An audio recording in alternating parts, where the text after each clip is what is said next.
평안하셨습니까? 오늘 하루도 참 여러분 수고 많이 하셨습니다. 그리고 이렇게 우리가 삶의 자리에서 영상으로 이렇게 예배를 드릴 수 있게 되어 하나님께 감사드립니다. 오늘 본문 말씀을 가지고 창세기 56번째 강의 야곱과 에서의 실수라는 제목으로 함께 은혜를 나누겠습니다. 우리 함께 제목을 따라 하시겠습니다. 야곱과 에서의 실수. 고맙습니다. 창세기 27장의 내용은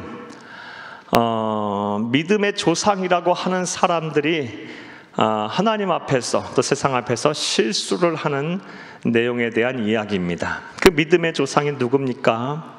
이삭, 리브가, 그리고 야곱, 또 에서는 굳이 믿음의 조상이라 할 것 없지만 에서 또한 믿음의 조상이라 한다면 이 네 명의 사람이 실수하는 이 장면이 바로 27장의 내용입니다. 그리고 우리는 지난 시간에 이 두 명의 믿음의 조상 이삭과 리브가가 실수를 하는 내용에 대해서 살펴보며 은혜를 나눴습니다. 사랑하는 여러분, 이삭과 리브가는 어떠한 실수를 하였나요? 이 부부가 다 자녀들을 편애했습니다. 동등하게, 아주 공평하게, 하나 모자람 없이 다 이렇게 자녀들을 사랑했어야 되는데 그렇지 못하고 아버지 이삭은 큰 아들 에서를 편애했고, 그리고 어머니 리브가는 둘째 아들인 야곱을 편애했습니다. 사랑하는 여러분, 이렇게 그 부모가 이 편애함으로 인하여, 실수함으로 인하여 가정은 큰 위기, 어려움에 빠졌습니다.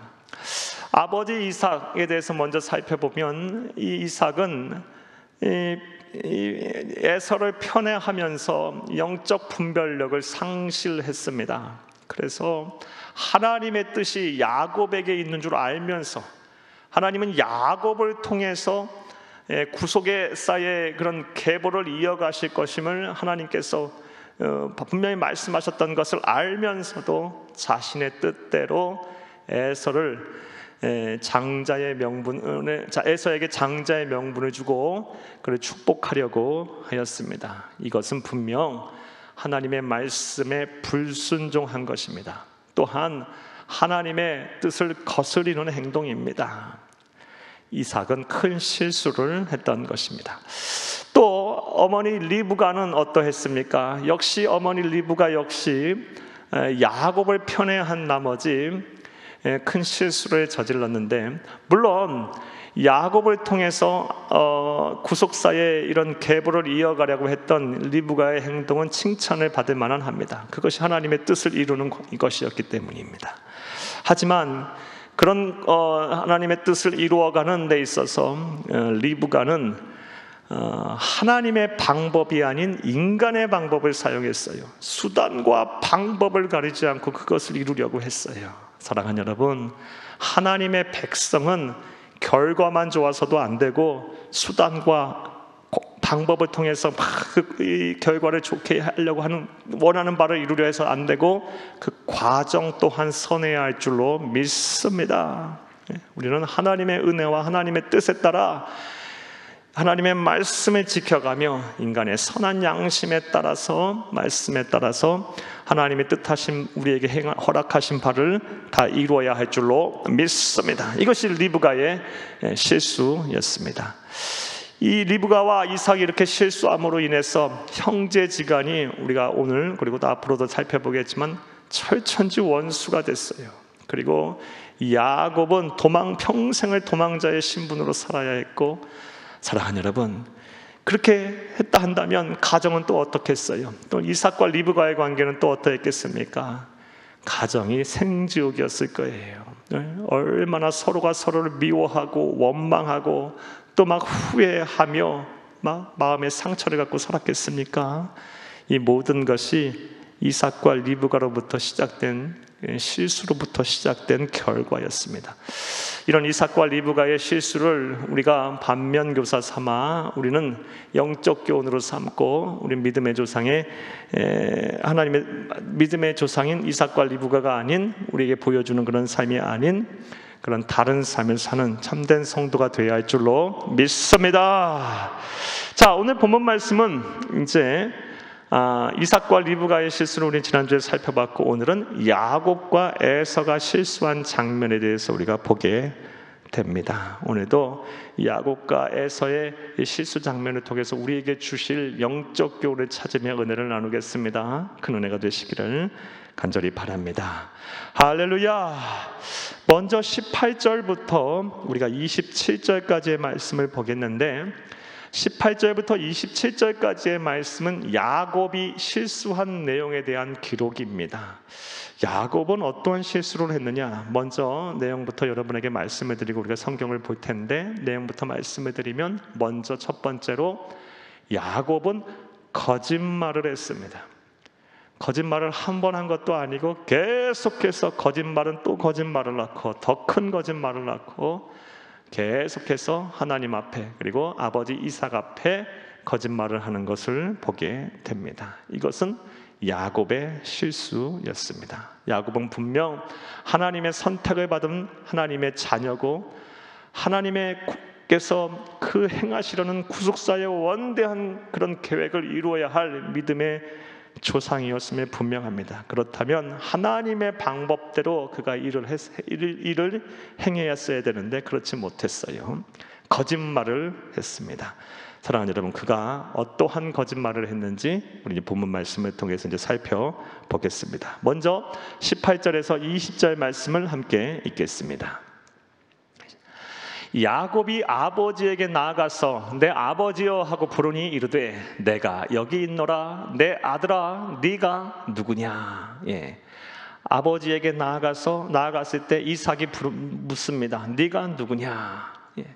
자, 뭐라고 대답을 했을까요? 19절 20절입니다.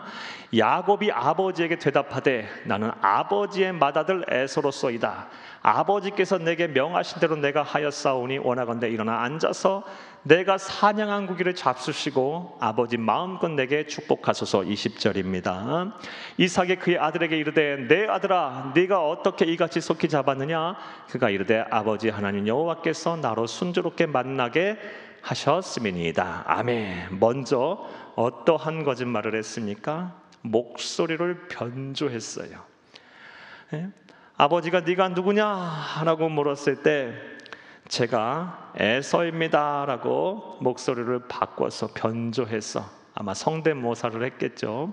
이렇게 해서 아버지를 속였습니다. 사랑하는 여러분, 이렇게 아버지를 속여 목소리를 변조하면서 아버지를 속인 이 야곱의 모습을 보면서 우리는 야곱이 아버지에게 거짓말을 한 것이 우연히 이렇게 행한 것이 아니라 아주 철저한 계획 속에서 이렇게 거짓말을 한 것임을 우리가 보게 됩니다. 사랑하는 여러분, 야곱이 이날을 위해서 얼마나 에서의 목소리를 흉내냈을까요?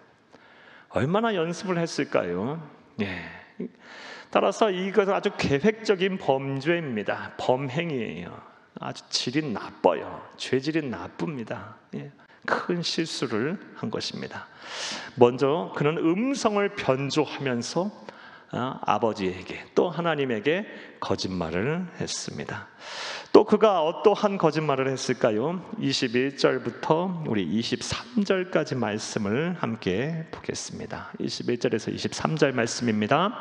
이삭이 야곱에게 이르되 내 아들아 가까이 오라. 네가 과연 내 아들 에서인지 아닌지 내가 너를 만져보려 하노라. 야곱이 그 아버지 이삭에게 가까이 가니 이삭이 만지며 이르되 음성은 야곱의 음성이나 손은 에서의 손이로다 하며 23절입니다. 그의 손이 형 에서의 손과 같이 털이 있으므로 분별하지 못하고 축복하였더라. 아멘. 무엇을 변조했습니까? 그의 외모를 바꿨어요. 외모를. 음성을 바꾸는 것에도 그치지 않고 외모 또한 바꿨어요.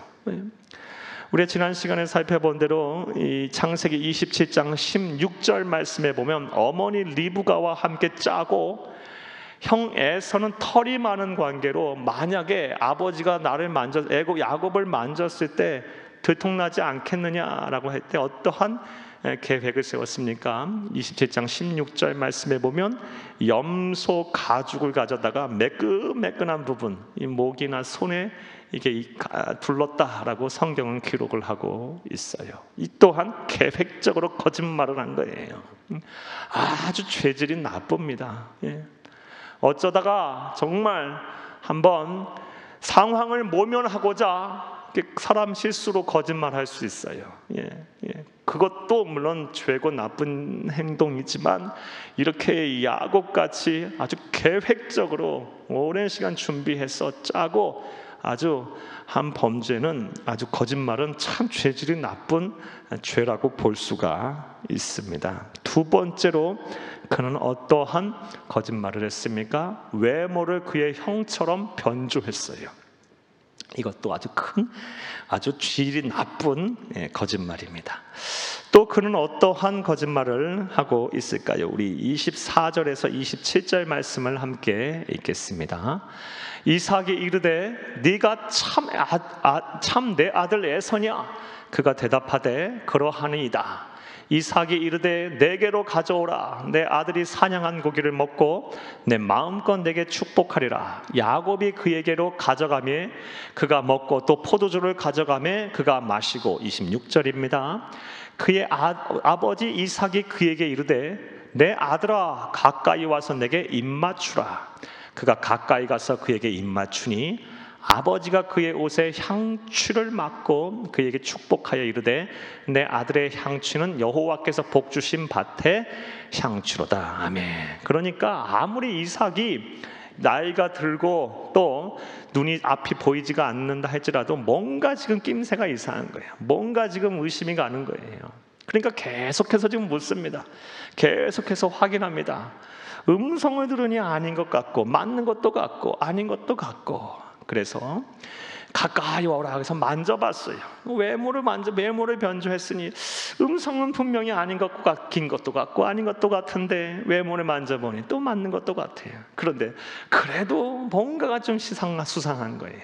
그래서 야곱을 가까이 오라 하면서 무엇을 합니까? 이삭이 야곱의 냄새를 맡습니다. 채취를 맡습니다.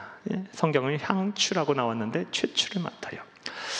야곱과 달리 에서는 들 사람이었어요. 사냥이 주된 업이었고 그리고 주된 일이었어요. 그러니 들로 산으로 다니면서 얼마나 뛰어다녔겠습니까? 에서만이 나는 냄새가 분명히 있었을 거예요. 그 채취가. 짐승을 사냥하고 또 짐승을 잡아 죽이고 그러한 과정에서 에서에게만 나는 그 냄새가, 또 아버지 이삭이 에서를 아주 편애했기 때문에 아버지만이 기억하고 있는 에서의 채취가 있었을 것입니다. 그런데 어머니 리브가와 야곱은 이것까지도 예상을 했어요. 그래서 아주 거짓말을 합니다. 어떻게 이 야곱이 이 채취까지 향취까지 변조했습니까? 에서가 평소에 입던 옷을 가져다가 입고 그 에서의 그 채취까지 변조했어요. 마치 자기에게서 나는 냄새인 양 이렇게 변조했어요. 참 질이 나쁩니다. 그렇죠? 실수라고 해도 아주 계획적인 범죄예요. 사랑하는 여러분, 야곱은 어떠한 실수를 하나님 앞에 그리고 아버지 이삭에게 합니까? 거짓말을 했어요. 거짓말. 자, 우리가 말씀드렸다시피 음성을 변조했고 외모를 변조했고 채취를 변조했어요. 거짓말을 했어요. 우리가 거짓말이 하나님 앞에서 얼마나 큰 죄인지 성경은 참 이것에 대해서 거짓말에 대해서 경계하고 또 거짓말에 대해서 심판하실 것이라는 하나님의 말씀을 참 성경에서 많이 하고 있습니다. 사랑하는 여러분, 우리 주님의 말씀을 통해서 우리가 알 수 있어요. 요한복음 8장 44절 말씀에 보면 우리 예수님께서 거짓말을 얼마나 미워하고 싫어하시는지 사탄 마귀를 가리켜서 뭐라고 합니까? 그는 본래 거짓말쟁이고 그리고 거짓의 아비라라고 얘기를 해요. 그만큼 우리 주님께서는 거짓말을 싫어하고 미워하시는 거예요. 성경에 보면 이렇게 거짓말을 해서 하나님의 진노와 심판을 받은 사람에 대한 이야기가 참 많이 나옵니다. 우리가 잘 아는 말씀만 여러분에게 말씀을 드려도 다 아는 것 같아요. 먼저 창세기 3장 말씀에 보면 아담과 하와가 신라가 원하는 이유는 뭡니까?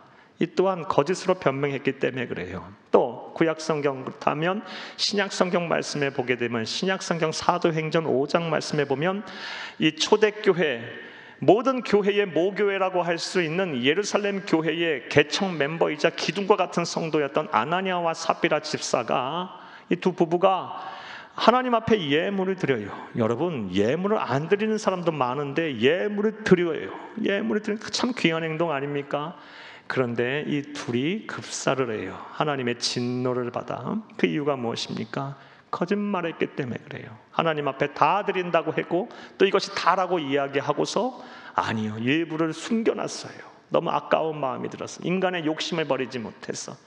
그리고 우리의 마음의 중심까지 다 보시는 하나님께서는 그것을 아시고 아나니와 삽비라를 사도 베드로를 통해서 심판하셔서 급사하게 됩니다. 그들이 다 이를 통해서 볼 때 하나님이 거짓말이라는 것을 얼마나 미워하시는지 우리가 잘 알 수가 있습니다. 사랑하는 여러분, 그런데 안타깝게도 오늘날은 이 거짓이 판을 치는 세상이에요. 무엇이 참이고 무엇이 거짓인지 참 모르겠어요. 얼마나 혼란스러운지 몰라요. 따라서 우리가 날마다 하나님의 말씀 앞에 서야 하고 하나님 앞에 기도해야 돼요. 진리의 영이신 성령 하나님께서 우리의 심령을, 우리의 양심을 바로 깨우시도록 우리가 날마다 기도하고 하나님 앞에 서야 돼요. 그렇지 않으면 지금 내가 하는 행동과 말들이 이게 거짓인지 참인지 좀 헷갈릴 때가 있어요. 사랑하는 여러분, 하나님은 거짓을 미워하십니다. 정직한 자를 통해서 일하십니다. 우리가 좀 부족하고 우리가 조금 모자라고 우리가 좀 가진 것 없어도 볼품 없어도 하나님은 정직한 자를 통해서 일하세요. 그것이 하나님께서 말씀하신 진리예요. 나중에 우리가 보게 되겠지만 야곱도 나중에 수많은 연단과 시련을 통해서 정직한 사람으로 변해요. 그래서 하나님께서 그를 통해서 이스라엘이라는 이름을 주시고 한 민족의 조상이 되게 하셨고 그를 통해서 하나님 구속사의 계보를 이어가신 것입니다. 할렐루야. 자, 첫 번째로 야곱이 행한 실수가 무엇입니까? 거짓말이었어요. 또 야곱이 행한 실수, 오늘 본문 말씀에서 알 수 있는 야곱의 실수는 뭘까요? 우리가 20절 말씀을 함께 읽겠습니다. 여러분 나눠드린 프린트는 21절로 나와 있는데 20절로 고치시기를 바라요. 20절 함께 읽겠습니다. 20절입니다. 이삭이 그의 아들에게 이르되 내 아들아 네가 어떻게 이같이 속히 잡았느냐? 그가 이르되 아버지 하나님 여호와께서 나로 순조롭게 만나게 하셨음이니이다. 아멘. 사랑하는 여러분, 이삭이 에서에게 축복을 해주겠다고 말하면서 몰래 네가 사냥을 해갖고 내가 아주 좋아하는 별미를 만들어 와라 라고 에서에게만 몰래 이야기를 했어요. 그런데 이것을 우리 지난 시간에 본 대로 어머니 리브가가 장막 뒤에서 몰래 엿듣고 야곱에게 지시를 합니다. 너는 얼른 가서 얼른 가서 가축을 하나 잡아갖고 내게를 가져와라. 그러면 아버지가 제일 좋아하는 별미를 내가 만들어 줄 테니 너는 그것을 가지고 가서 에서처럼 목소리도 바꾸고 그 외모도 바꾸고 그리고 체취도 바꿔서 아버지를 속여서 네가 축복을 받아라 라고 말을 합니다. 그리고 즉시 그것을 이행해요. 자, 이렇게 아주 속히 이삭에게 야곱으로 에서로 변장한 야곱이 가지고 오자 오늘 20절 말씀에 이삭이 놀라서 묻는 겁니다. 어떻게 그렇게 빨리 갖고 왔냐? 그러자 야곱이 뭐라고 합니까? 아버지의 하나님 여호와께서 나로 순조롭게 만나게 하셨음이니이다. 거짓말을 하는데 누구까지 들먹입니까? 하나님의 이름까지 도용을 하고 있어요. 이게 얼마나 큰 죄이고 큰 실수인지 우리는 분명히 알아야 돼요. 사랑하는 여러분, 거짓을 행할 때 하나님의 이름까지 도용하는 거, 이건 하나님의 이름을 망령되게 일컫는 거예요. 신명기서 5장 11절 말씀에 우리에게 반드시 지켜야 할 10가지 십계명에 대해서 말씀하시면서 여호와 하나님의 이름을 망령되게 일컫지 말라라고 말씀을 하셨어요. 여러분, 함부로 하나님의 이름을 막 들먹이면 안 돼요. 왜냐하면 하나님은 살아계신 하나님이시기 때문이에요. 죽은 자의 하나님, 죽은 하나님이 아니세요. 지금도 여러분 예배 잘 드리셔야 돼요. 여러분, 지금도 여러분 집중해서 삶의 자리에서 최선을 다해서 하나님 앞에 거룩한 산제사를 쌓아야 돼요. 왜냐? 하나님은 살아계셔서 지금 우리의 예배를 반드시 지켜보고 또 받고 계시기 때문입니다. 할렐루야! 사랑하는 여러분, 그런데 이 야곱은요, 지금 거짓말을 하는 것으로 모자라서 하나님의 이름까지 들먹이면서 도용하면서 그의 이름을 망령되이 일컫게 하면서 그러면서까지 이런 잘못을, 자기를 거짓말을 정당화하려고 하고 있습니다. 사랑하는 여러분, 우리는 이 세상 살면서 함부로 하나님의 이름을 막 들먹이고 도용해서는 안 돼요. 나의 이익을 위해서, 내 편리를 위해서, 또 어떤 사람은 막 함부로 막 하나님 앞에 서원도 하고 그래요. 절대 그러면 안 돼요. 하나님께서 다 사랑의 하나님이시기 때문에 들으실 거야, 다 갚으실 거야. 자기는 그렇게 살지도 않고 그렇게 서원을 이행하지도 않으면서 막 함부로 하나님의 이름을 막 도용하고 하나님은 사랑이라는 것으로 막 자기 마음대로 포장하고 덮으려고 그래요. 절대로 그렇게 해서는 안 돼요. 전도서 5장 6절 말씀에 보면 네 목소리로 말미암아 내가 진노하겠고 네 손으로 행한 것으로 말미암아 내가 멸하겠다라고 말씀하셨어요. 사랑하는 여러분, 그런데 따라서 저와 여러분은 하나님의 이름을 함부로 도용해서는 안 될 줄로 믿습니다. 그 이름은 거룩한 이름이에요. 능력의 이름이에요. 권세가 있는 이름이에요.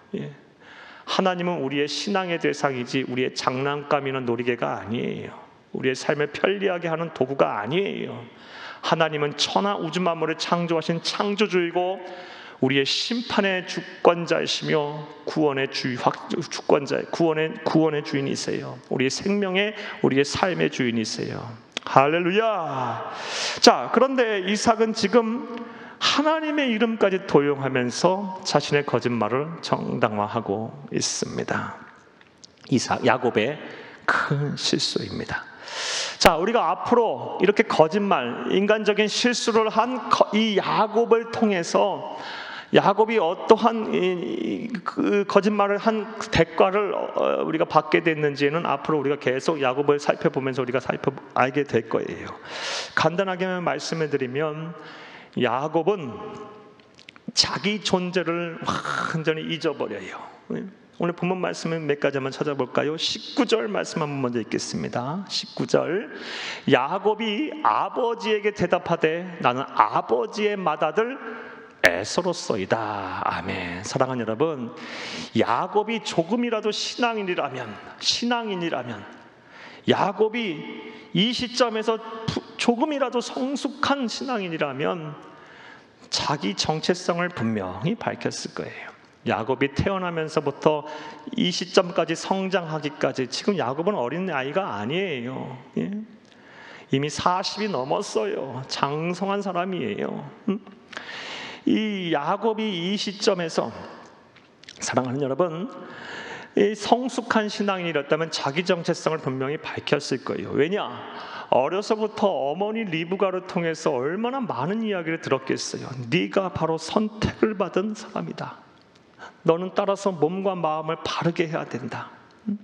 하나님께서는 복 중에서 태수 중에서부터 분명하게 말씀하셨다.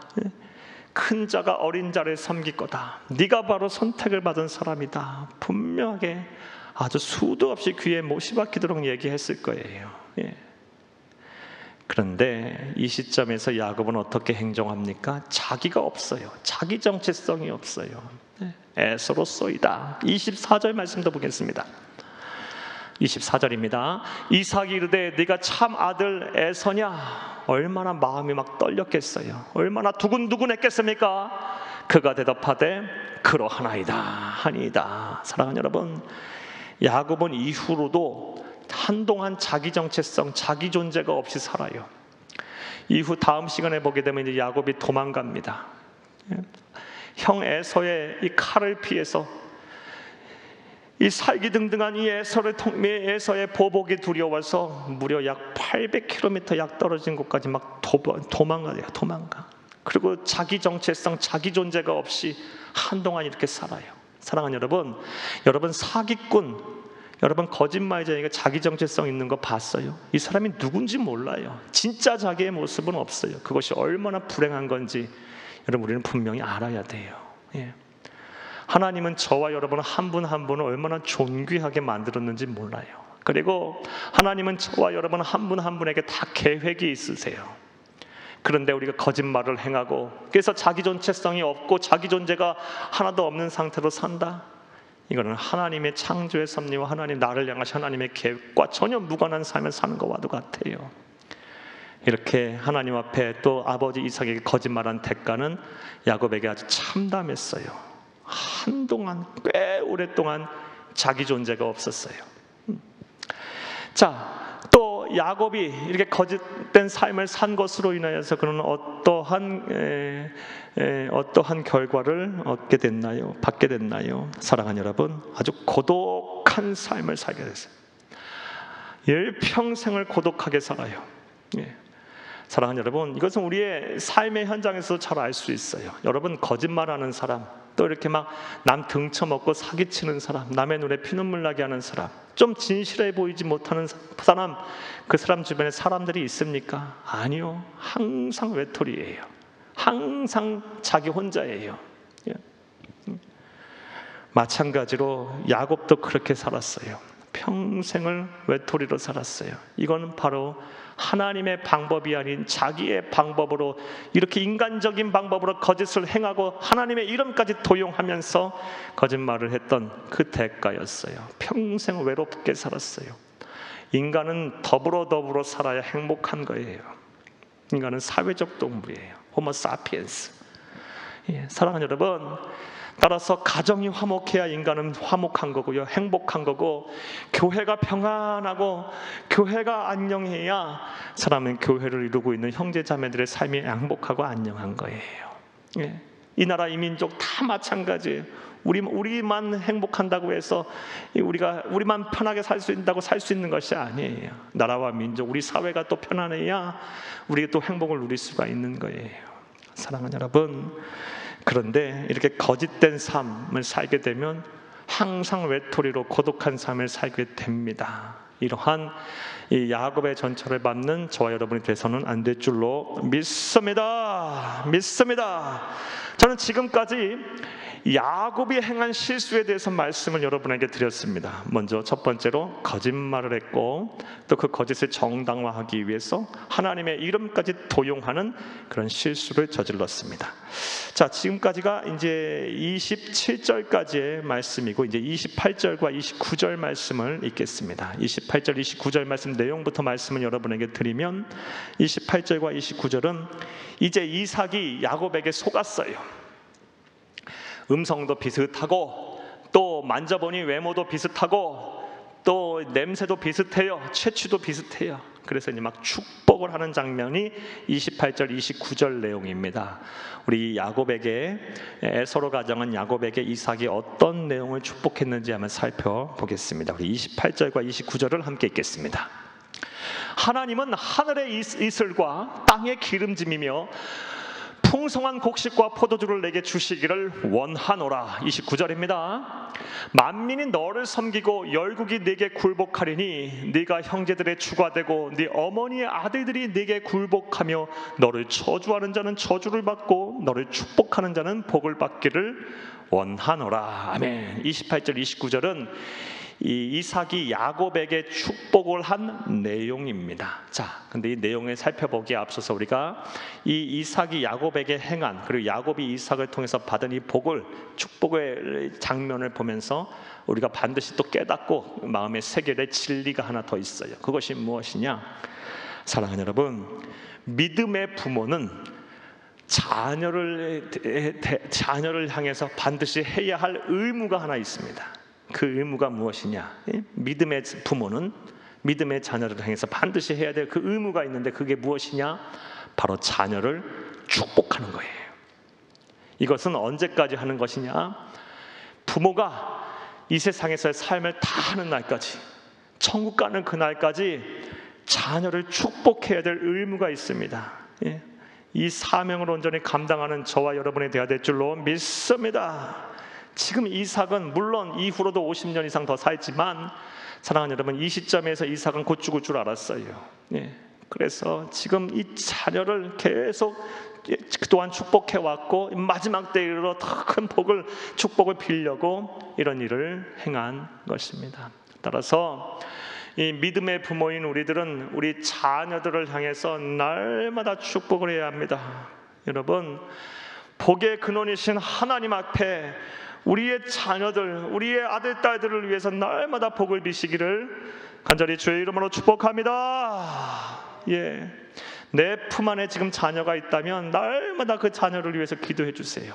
바라보면서 기도해 주세요. 축복해 주세요. 그리고 이미 장성하여 내 품을 떠났다면, 비록 보지 못한다 할지라도, 내 눈앞에 있지 않나 할지라도 그 자녀를 위해서 복을 비는 기도를 날마다 쉬지 않고 해야 하는 것이 바로 믿음의 부모의 의무입니다. 사명이에요. 성경 열왕기상 2장 2절 말씀에 보면 다윗도 그 일을 했어요. 솔로몬을 앞에 두고 너는 힘써 대장부가 되어야 한다라고 하면서 막 이 삶이 숨이 끊어지는 그 순간까지 이 솔로몬에게 복을 빌어요. 솔로몬 피로 축복을 하고 있어요. 믿음의 선배들, 믿음의 조상들은 다 그렇게 살았어요. 따라서 저와 여러분 또한 우리의 자녀들을 축복하는 일을 소홀히 하지 말아야 합니다. 이건 의무입니다. 자, 또 믿음의 자녀 입장에서 볼 때 이 부모에게 축복을 받는 것은 특권이에요. 권리예요. 여러분, 따라서 여러분 부모님에게 나를 위하여 복을 빌어달라, 축복해달라고 여러분 요구하셔야 돼요. 그리고 그런 부모가 계시다면 여러분 복인 줄 아세요. 나를 위해서 기도하는 부모가 있다는 것은 정말 큰 복이고 축복이에요. 여러분, 이런 복이 어디 있어요? 여러분, 믿음의 부모, 나를 위해서 기도하는 부모를 여러분 두셨다면 여러분 늘 감사하시기를 바라요. 그리고 그 복을 나에게 날마다 빌어달라고 요청하시고 또 그 복을 받아 누리시는 여러분들 되기를 간절히 주의 이름으로 축복합니다. 부모는 자식을 축복해야 될 의무가 있고, 자녀는 부모의 축복을 받을 권리가 있다. 이 명제가 오늘 28절, 29절의 축복의 내용을 살펴보기에 앞서 우리가 깨달아야 할, 마음에 새겨야 할 진리입니다. 영적인 교훈입니다. 자, 이제 28절과 29절 말씀을 통해서 이 이삭이 야곱에게 어떠한 내용을 축복을 했는지, 복을 빌었는지를 살펴보겠습니다. 자, 먼저 첫 번째로 물질의 복을 달라고 물질의 축복을 빌었습니다. 물질의 복을 빌었습니다. 우리 28절을 다시 한번 보겠습니다.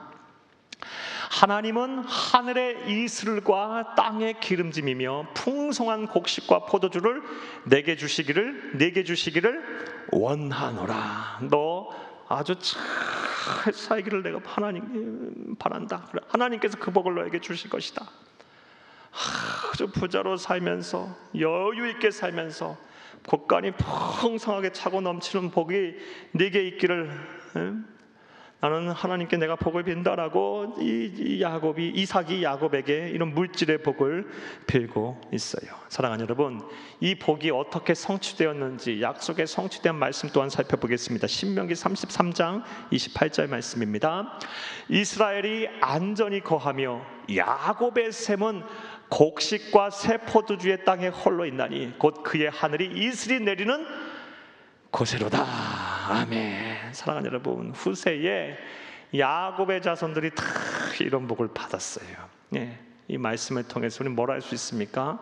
하나님은 약속하신 것은 반드시 성취하시는 분이세요. 그리고 믿음의 부모가 기도한 것 하나님께서 때가 되면 반드시 다 그 축복을 갚으신다, 이루신다라는 이 사실을 우리가 또 알 수가 있습니다. 첫 번째는 물질의 복을 달라, 복을 주실 것이다 라고 물질의 축복을 빌었습니다. 자, 두 번째로 또 어떠한 복을 빌었을까요? 리더십의 복, 리더가 되는 복을 빌었습니다. 우리 29절 말씀을 함께 읽겠습니다. 만민이 너를 섬기고 열국이 네게 굴복하리니 네가 형제들의 주가 되고 네 어머니의 아들들이 내게 굴복하며. 여기까지만 보겠습니다. 사랑하는 여러분, 네가 모든 형제 중에서, 모든 열방과 민족 중에서 최고가 될 거야. 리더가 될 거야. 리더십이 너에게 있을 거야. 네가 아주 탁월한 인생이 살게, 너는 탁월한 인생을 살게 될 거다. 누가? 하나님이 너를 통해서 일하실 거니까. 하나님이 너에게 그런 복을 주시기를 내가 간구한다 라고 야곱을 향해서 이삭이 축복을 비는 것입니다. 자, 이 복대로 야곱의 후손들, 이스라엘 백성들 앞에 이 이삭의 다른 아들, 즉 에서의 자손들은 다 어떻게 됐어요? 이 야곱에게 다 굴복했어요. 다 복종했어요. 정복을 당했어요. 자, 그 말씀 한 구절만, 약속이 성취된 말씀 하나만, 한 구절만 보겠습니다. 사무엘하 8장 14절 말씀입니다.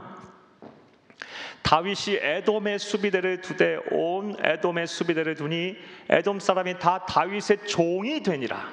다윗이 어디로 가든지 여호와께서 이기게 하셨더라. 아멘. 에돔은 붉은이라는 뜻이고, 붉은이라는 뜻은 바로 에서를 나타내요. 에서의 후예들이 바로 에돔이에요. 에돔 족속들은 다 어떻게 됐어요? 다윗의 종이 됐습니다. 이 말씀이 그대로 성취가 됐어요.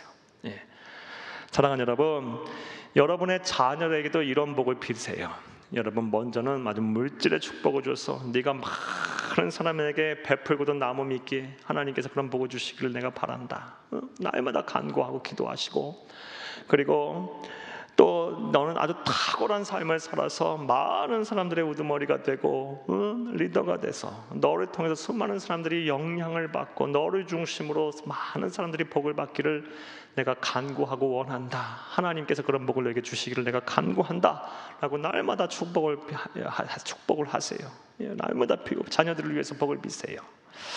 자, 세 번째로 이삭은 야곱에게 어떠한 복을 빌었을까요? 세 번째로는 영적인 복을 빌었습니다. 29절 말씀을 다시 한번 읽겠습니다. 만민이 너를 섬기고 열국이 내게 굴복하리니 네가 형제들의 주가 되고 네 어머니 아들들이 내게 굴복하며. 여기서부터 보겠습니다.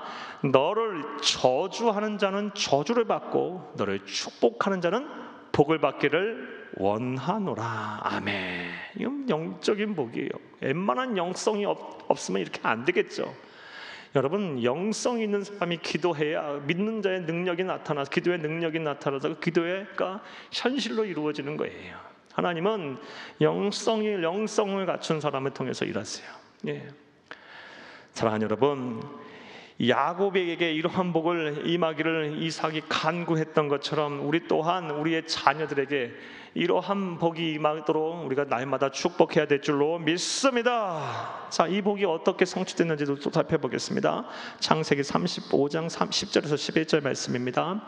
하나님이 그에게 이르시되 네 이름이 야곱이지만은 네 이름을 다시는 야곱이라 부르지 않겠고 이스라엘이 네 이름이 되리라 하시고 그가 그 이름을 이스라엘이라고 부르시고, 사기꾼 도적놈에서 하나님과 싸워 이긴 자, 하나님과 씨름하여 이긴 자, 하나님과 대적하여 이긴 자, 그건 하나님은 적대적으로 대했다는 것이 아니라 그만큼 하나님 보시기에 인정할 만큼 믿음이 된 자라는 뜻이에요. 웬만한 영성을 갖춘 자가 아니라 하나님 보시기에 내가 이제 인정하겠다, 이런 자가 됐다라는 거예요. 11절 말씀 보겠습니다. 하나님이 그에게 이르시되 나는 전능한 하나님이라 생육하고 번성하라. 한 백성과 백성들의 총회가 내게서 나오고 왕들이 내 허리에서 나오리라. 아멘. 웬만한 영향력을 갖춘 자가 아니에요. 이스라엘로 이름이 바뀌는 그 시점에서 야곱은 복을 받아서 굉장한 영성을 갖춘 소유자가 됐어요. 그래서 이제 야곱이 저주하는 사람은 저주를 받고 야곱이 축복하는 사람은 복을 받는 하나님의 도구로 이렇게 쓰임을 받는 사람이 됐어요. 저와 여러분 또한 이런 영성을 갖춘 자가 되어야 할 것이고, 무엇보다 우리가 우리의 자녀를 통해서 날마다 이런 복을 간구해야 될 줄로 믿습니다. 우리 자녀가 내딛는 발걸음 그 지경이 다 하나님을 예배하는 장소가 되고, 갈등과 반목과 모든 이 시기와 질투가 다 물러가고, 우리의 자녀가 있는 것이 그것이 곧 막 사람들이 막 복을 받고 행복을 누리는 장소가 되고, 우리의 자녀들이 기도하면 그 기도가 하나님의 하늘 보좌를 막 움직이고 상달되고 하나님을 막 감동시키고, 이러한 영성, 탁월한 영성을 갖춘 우리 자녀들이 되도록 날마다 우리 부모는 기도해야 할 줄로 믿습니다. 자, 28절과 29절 말씀은 이삭이 야곱에게 축복한 내용입니다. 우리 이삭의 축복한 내용을 통해서 우리 믿음의 부모들이 우리의 자녀를 어떻게 복을 빌어야 될지에 대해서 우리가 알 수 있었습니다. 자, 이제 30절에서 41절 말씀을 보겠습니다. 30절에서 41절까지의 말씀은 이제 에서의 실수의 장면이에요. 앞서 야곱의 실수의 장면을 우리가 살펴봤죠. 18절에서 27절까지. 이제 30절에서 41절까지가 이제 에서의 실수의 장면인데, 먼저 내용부터 말씀을 드리고 이제 성경을 읽겠습니다. 본문이 기니까. 에서는 어떤 실수를 했냐? 첫 번째로 끝까지 회개하지 않았습니다. 끝까지 회개를 하지 않았어요. 이게 에서의 큰 실수였어요. 그가 회개했다면 하나님은 에서 또한 쓰셨을 거예요. 자, 우리 30절부터 읽겠습니다. 이삭이 야곱에게 축복하기를 마침에 야곱이 그의 아버지 이삭 앞에서 나가자 곧 그의 형 에서가 사냥하여 돌아온지라. 그가 별미를 만들어 아버지에게로 가지고 가서 이르되 아버지여 일어나서 아들이 사냥한 고기를 잡수시고 마음껏 내게 축복하소서. 32절. 그의 아버지 이삭이 그에게 이르되 너는 누구냐? 그가 대답하되 나는 아버지의 아들 곧 아버지의 맏아들 에서로소이다. 33절.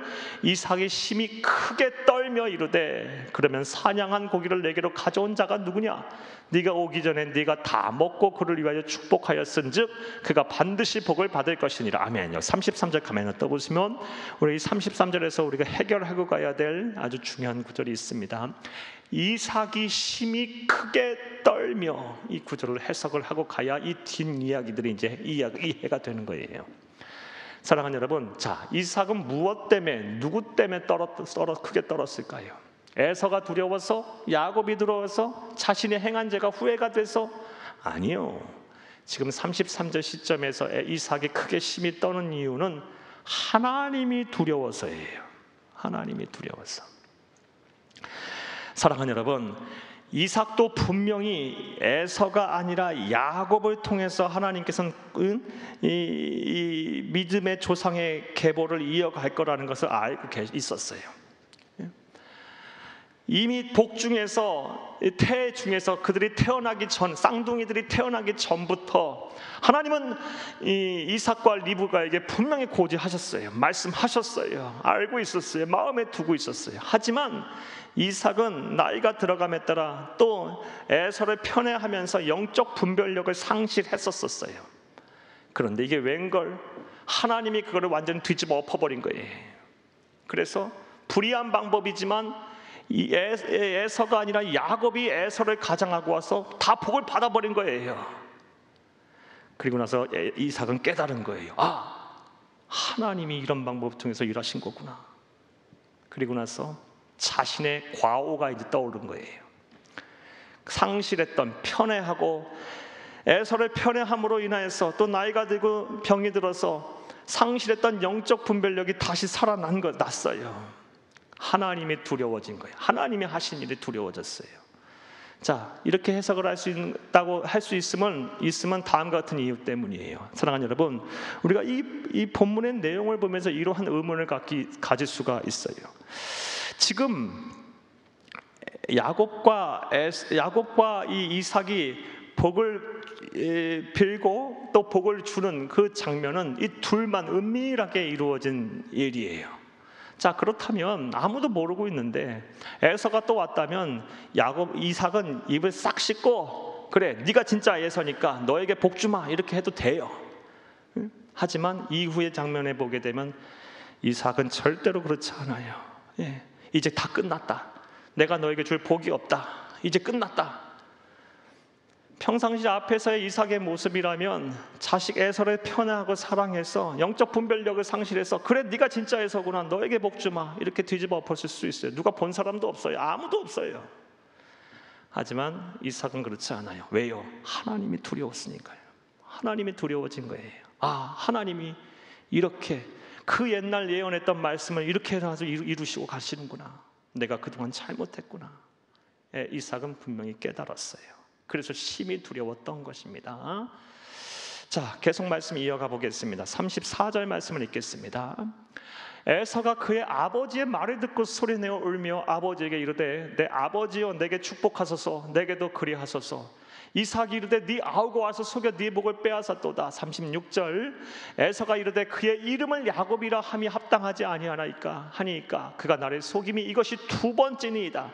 전에는 나의 장자의 명분을 빼앗고 이제는 내 복을 빼앗았나이다. 또 이르되 아버지께서 나를 위하여 빌 복을 남기지 아니하셨나이까. 37절 이삭이 에서에게 대답하여 이르되 내가 그를 너의 주로 세우고 그의 모든 형제를 내가 그에게 종으로 주었으며 곡식과 포도주를 그에게 주었으니 내 아들아 내가 네게 무엇을 할 수 있으랴. 하나님이 두려워서 못해요. 이는 영적 분별력이 이제 살아났어요. 38절 에서가 아버지에게 이르되 내 아버지여 아버지가 빌 복이 이 하나뿐이니까 내 아버지여 내게 축복하소서, 내게도 그리하소서 하고 소리를 높여 우니 그래도 안 해요. 하나님이 두려워서요. 심히 떨며. 사랑하는 여러분, 자, 지금 우리는 에서가 애걸복걸하면서 아버지 이삭에게 매달리고 있는 장면을 보고 있습니다. 그런데 지금 이 장면 속에서 에서는 무엇을 해야 잃어버렸던 장자의 명분 그리고 복을 다시 받을 수가 있을까요? 이 장면에서 에서가 회개했다면, 참회했다면, 뜻을 돌이켜서 야곱을 원망하지 아니하고 자신을 되돌아보며 하나님 앞에 또 아버지 이삭 앞에 회개하고 참회했다면, 무엇을? 장자의 명분을 경히 여긴 것, 즉 하나님의 말씀, 하나님의 뜻과 섭리를 경히 여긴 것, 가벼이 여긴 것. 이런 배경에는 하나님보다 세상을 더 사랑했던 그의 과오가 있어요. 이런 것들을 다 회개하고 그래요, 저는 죄인입니다. 제가 그동안 야곱에게 속은 것, 두 번이나 속은 것은 야곱의 탓이보다 제 탓입니다. 먼저 저에게 잘못이 있습니다. 제가 신앙생활을 온전히 하지 못해서입니다. 제가 하나님 말씀을 가벼이 여겼기 때문입니다. 제 마음대로 살았기 때문입니다 라고 회개했다면 어떻게 됐을까요? 하나님은 에서도 쓰셨을 거예요. 에서도 야곱 못지않은 믿음의 조상의 반열에 올렸을 거예요. 에서의 큰 실수는 무엇입니까? 끝까지 회개를 안 해요. 그런데 안타깝게도 오늘날 이게 우리의 모습이기도 해요. 우리의 모습이기도 해요. 한국교회의 모습이기도 하고요. 우리는 마음을 치며 가슴을 찢으며 하나님 앞에 통해 자복하고 회개해야 해요. 사랑하는 여러분, 한국교회 역사상, 한국교회 선교 역사상 오늘날 이르기까지 이렇게 개신교가 하나님 주의 몸된 교회가 이 사회의 비판의 대상이 되고 비호감의 대상이 된 적이 없었어요. 교회는 한국교회, 이 사회, 대한민국 한국 사회의 소망이었어요. 어쩌다가 이렇게 됐을까요? 우리 모두가 회개해야 될 때예요. 마음 아파하면서 우리가 하나님 말씀대로 살지 못했어요. 더 교회다운 교회가 해야 할 일, 참된 교회다움을 이루지 못했어요. 더 하나님 말씀대로 살고 더 겸손하게 살고 더 정직하게 살았어야 되는데 그러지 못했어요 하며 하나님 앞에 울어야 될 때예요. 우리가 야곱의 길이 아닌 에서의 길을 가고 있지 않나 되돌아봐야 합니다. 사랑하는 여러분, 여러분 어떠십니까? 저와 여러분, 우리는 야곱의 길이 아닌 에서의 길이 아닌 야곱의 길을 걸어가야 될 줄로 믿습니다. 자, 에서가 행한 첫 번째 실수는 끝까지 회개하지 않는다는 거예요. 자, 또 에서가 행한 두 번째 실수에 대해서 살펴보겠습니다. 자, 39절에서 41절 말씀을 함께 읽겠습니다.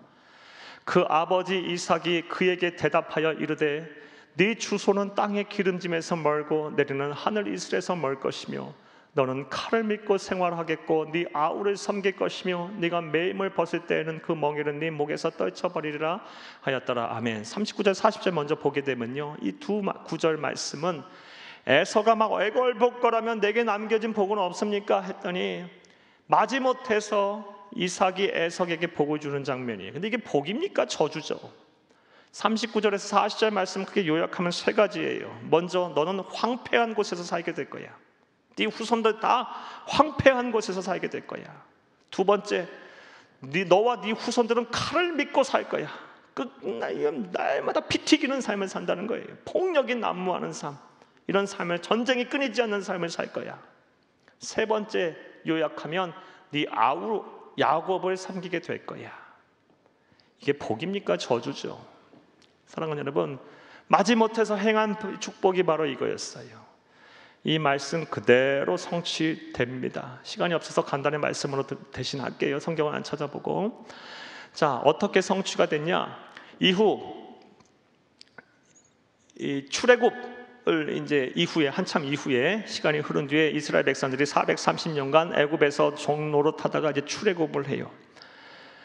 그러다 보면 이제 하나님께서 약속하신 땅, 가나안 땅에 입성하기 전에 어디를 지나치게 되냐? 민수기서 20장 14절 말씀에 보면 에돔이라는 곳을 지나치게 돼요. 서로 형제간 아닙니까? 그런데 어떻게 되냐? 에돔이 이 이스라엘의 진로를 막아요. 끝까지 그 길을 내주지 않아요. 철천지 원수가 되기 시작해요. 그리고 왕정 시대가 돼서는 에돔은 이스라엘 백성들에게 아주 입에 가시와 같은 존재들이었어요. 그래서 앞서 우리가 읽은 대로 나중에 다윗이 정복을 해버려요. 종이 되게 만들어요. 그런데도 끊임없이 반란을 일으키고 계속해서 이 에돔과 이 이스라엘 백성들은 계속 야곱의 후손들과 에서의 후손들은 아주 적대 관계를 유지해요. 칼이 끊이지를 않아요. 전쟁이 끝나지를 않아요. 항상 에돔이 항상 전쟁을 먼저 일으켜요. 자, 이 급기야는 어떤 일까지 일어나게 되느냐? 주전 586년에 이제 유대 나라 남한국 유다가 이제 바벨론에 의해서 멸망을 합니다.